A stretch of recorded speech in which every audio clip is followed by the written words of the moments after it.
नमस्कार दोस्तों, मेरा नाम डॉक्टर नगेंद्र यादव है। आज का जो मैंने वीडियो का टॉपिक चूज़ किया है, पैराकीट्स की जितनी भी ब्रीड्स हैं ये वर्ल्ड के अंदर, उनको एक एक करके एक्सप्लेन यानी हर ब्रीड्स को इंडिविजुअली लेकर उसके बारे में डिटेल्स में आपको बताने की कोशिश करूँगा। आज जो मैंने अपनी पहली पैराकीट्स की जो ब्रीड चूज़ की है तोते की, वो है स्कारलेट मैकाऊ। अगर आप अपने पेट्स जैसे पक्षी, कबूतर या कछुओं के उपचार की वीडियो दवाई के नाम के साथ यदि आप देखना चाहते हो तो डिस्क्रिप्शन बॉक्स में या कमेंट सेक्शन में दिए गए लिंक पर जाकर क्लिक कीजिए और चैनल की मेंबरशिप ज्वाइन कीजिए। पूरे वर्ल्ड के अंदर मैकाउस की मोस्टली 19 स्पीसीज के करीब जो है पाई जाती हैं, जिसमें से कुछ जो है बिल्कुल विलुप्त हो चुके हैं, यानी आज की डेट में वो ख़त्म हो चुकी हैं। केवल हम उनके फोटोग्राफ्स देख करके ही हम ये कह सकते हैं कि कभी ये प्रजाति पाई जाती थी। स्पिक्स मैकाऊ एक ऐसी प्रजाति है मैकाऊ की जो कि विलुप्त हो चुकी है, यानी एक्सटिंक्ट हो चुकी है। ये अब हमें नहीं देखने को मिलते हैं।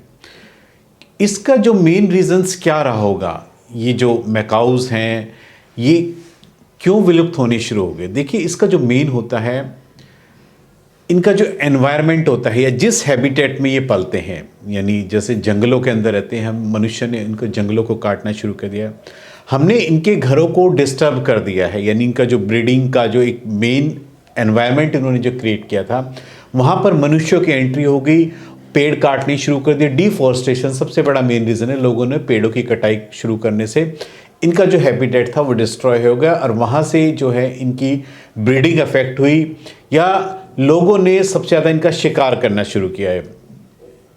इलीगल ट्रेडिंग की वजह से भी जो है इनकी जो है जनसंख्या काफ़ी कम हो गई है। जैसा कि आप फोटो में देख रहे हैं, स्कारलेट मैकाऊ बहुत ही सुंदर होता है। यानी आप मैकाऊज में सभी मैकाऊज को एक साथ रखोगे, स्कारलेट मैकाऊ आपके सामने होगा तो उसके आकर्षण, उसके रंगों का जो कलर्स का जो अट्रैक्शन होता है इतना सुंदर होता है कि आप उसको बिना देखे आप एक नज़र आप उसको देखते ही रहेंगे, उस पर से नज़र नहीं हटा सकते हैं। स्कारलेट मैकाऊ जो होता है मोस्टली 3 कलर्स का कॉम्बिनेशन होता है और नेचर ने इसके कलर्स को इस तरह से आइडेंटिफाई किया है कि बॉडी के हर पार्ट्स पे इसको अलग अलग कलर्स जो है इसका डिस्ट्रीब्यूट किया है। इसका जो प्लूमेज का कलर होता है स्कारलेट कलर का होता है, फोटो में देखेंगे बहुत ही सुंदर है। रम्प टेल इसकी लाइट ब्लू कलर की होती है। अपर विंग्स इसके येलो कलर्स के होते हैं। फ्लाइट फेदर्स जो होते हैं इसके डार्क ब्लू कलर के होते हैं। इस तरह से इसका जो कलर का कॉम्बिनेशन है ऊपर से लेके नीचे तक अलग अलग पार्ट्स में डिवाइडेड है, और जब ये सारे कलर्स मिलकर के एक पैरेट्स की बॉडी पा जाते हैं तो आप सोच भी नहीं सकते कि कुदरत ने इसकी रचना किस तरीके से की होगी। मतलब इसके हम केवल इमेजिन ही कर सकते हैं कि नेचर ने इसको किस तरह से क्रिएट किया है, इसके कलर्स का जो पैटर्न है किस तरह से डिस्ट्रीब्यूट किया है। सबसे पहले जो मैकाऊस का जो डिस्ट्रीब्यूशन हुआ था, कार्ल लिनियस हमारे एक बायोलॉजिस्ट हुए थे जिन्होंने इसका क्लासिफिकेशन किया था। सबसे पहले स्कारलेट मैकाऊस की जो है 2 सब स्पीसीज जो है, south American scarlet macaw, north central American scarlet macaw, ये जो है मैकाऊस की 2 सब स्पीसीज हैं जो कि पूरे वर्ल्ड के अंदर पाई जाती हैं। अब आते हैं इसकी बॉडी के ऊपर। देखिए इसकी लंबाई कितनी होती है, 81 सेंटीमीटर यानी 32 इंच के करीब जो है ये करीब लंबा होता है, हेड से लेकर टेल तक।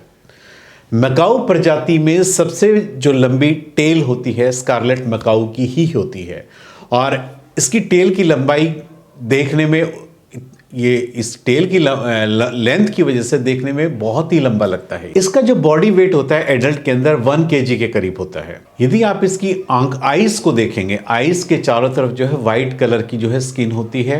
अब बात आती है इसकी अपर जा। इसका अपर जा होता है थोड़ा पेल येलो कलर का होता है, जो नीचे वाला जॉ होता है ब्लैक कलर का होता है। फोटो में देखिए आपको क्लियर ये जो मार्किंग्स है ये इजिली आप इसको आइडेंटिफाई आप कर सकते हैं।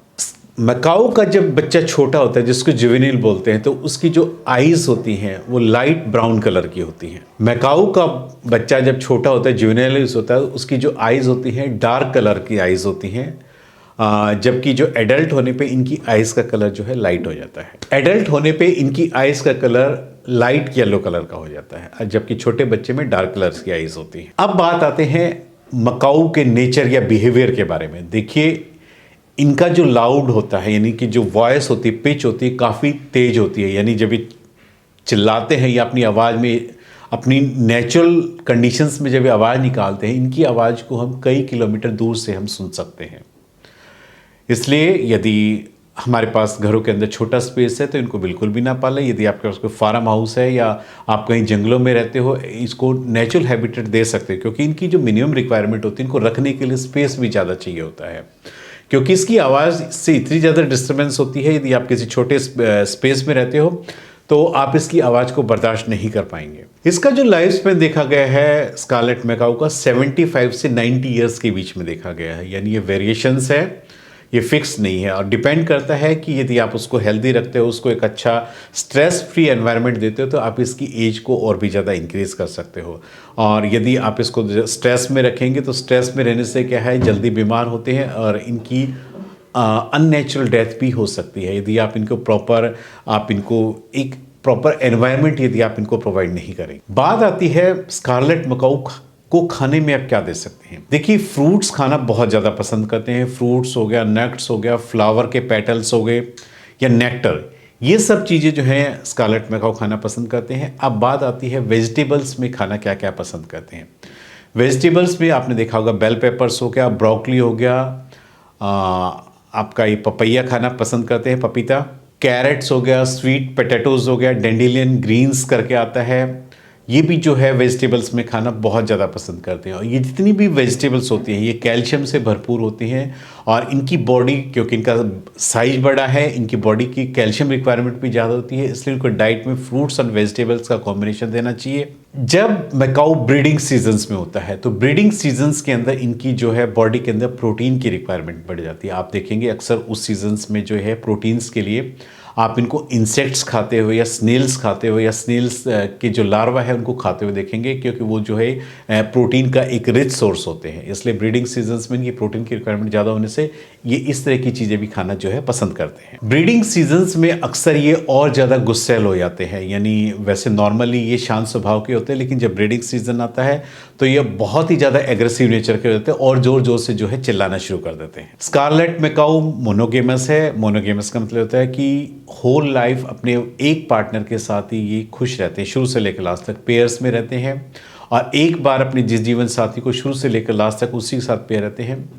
फीमेल्स जो है एक बार में 2 अंडे देती है, कभी कभी 3 भी देती है। अंडे का कलर जो है मोस्टली वाइट होता है और 5 हफ्तों में जो है अंडे में से बच्चा निकलता है, यानी 5 वीक्स के करीब। मैकाऊ के अंदर जो सेक्सुअल मैच्योरिटी आती है, जुवेनाइल से जब एडल्ट होता है आपका मैकाऊ, तो वो उसमें जो है 5 इयर्स का ये टाइम लेते हैं, यानी 5 साल लगते हैं इनको एडल्ट होने में। मैकाऊ जो है अपने भोजन की तलाश में अक्सर देखा गया है ये 100 किलोमीटर तक जो है अपने पसंदीदा भोजन की तलाश में घूमते रहते हैं। आपने अक्सर देखा होगा अमेज़न नदी के किनारों पर जहाँ पर क्ले मिट्टी होती है, अक्सर देखा होगा अपने मैकाऊ के झुंड्स वहाँ पर क्ले मिट्टी खाते रहते हैं। ऐसा क्यों होता है? क्योंकि अक्सर आपने वीडियोस में देखा, यूट्यूब्स वगैरह में काफ़ी देखा होगा कि मैकाऊस के झुंड मिट्टी खाते हुए नजर आते हैं। वो ऐसा क्यों करते हैं? अक्सर क्या होता है, ये नेचर के अंदर जो है जो भी फ्रूट्स वगैरह या कोई ऐसी चीज़ खाते हैं जिनमें टॉक्सिन्स होते हैं, उस टॉक्सिन्स को न्यूट्रलाइज करने के लिए, उसका इफेक्ट कम करने के लिए क्ले मिट्टी खाते रहते हैं, क्योंकि क्ले मिट्टी में कैल्शियम वगैरह होता है जो कि बॉडी के टॉक्सिन्स को न्यूट्रलाइज करती रहती है। इसलिए क्ले मिट्टी खा करके ये अपनी बॉडी के टॉक्सिन्स का इफेक्ट को जो है कम करते हैं और हेल्दी बने रहते हैं। एक जो चीज़ और मैकाऊ के अंदर देखेंगे, मैकाऊ का जो फेदर्स पैटर्न्स होता है बड़ा ही यूनिक होता है। जैसे हमारे फिंगरप्रिंट्स होते हैं, एक व्यक्ति के दूसरे व्यक्ति से कभी भी नहीं मिलते, ऐसे ही मैकाऊस के जो फेदर्स जो पैटर्न्स होते हैं वो कभी भी एक मैकाऊ के दूसरे मैकाऊ से कभी भी नहीं मिलते हैं, जो कि इसको यूनिक बनाने का एक, आप कह सकते हो मैकाऊ इस वजह से भी यूनिक है, इनके फेदर पैटर्न्स कभी भी एक मैकाऊ के दूसरे मैकाऊ से नहीं मिलते हैं। पूरे वर्ल्ड के अंदर जो है 20,000 से लेकर 50,000 तक की जो है मैकाऊ अभी केवल बचे हुए हैं। हमारी एक काइट्स एक संस्था है जो कि इनका सर्वे करती रहती है और ये भी जो है आप ये कह सकते हो एंडेंजर्ड स्पीसीज की लिस्ट में आया हुआ है, क्योंकि ये भी विलुप्त होने के कगार पे, इनको बचाने की बहुत ज़्यादा ज़रूरत है। उम्मीद करता हूँ कि आपको मेरा ये मैकाऊ जो सीरीज़ मैंने अभी चालू करी है, मैंने आपको एक पैराकीट्स को जो मैंने एक्सप्लेन किया है, आप अपने आने वाली अन्य जो फर्दर वीडियोज़ है उसमें जो है एक नई पैराकीट्स की ब्रीड्स के साथ में हाजिर होऊंगा। उम्मीद करता हूं कि आपको मेरे वीडियो पसंद आया होगा। यदि आपको मेरे वीडियो पसंद आया तो प्लीज़ मेरे चैनल को सब्सक्राइब कीजिए। धन्यवाद।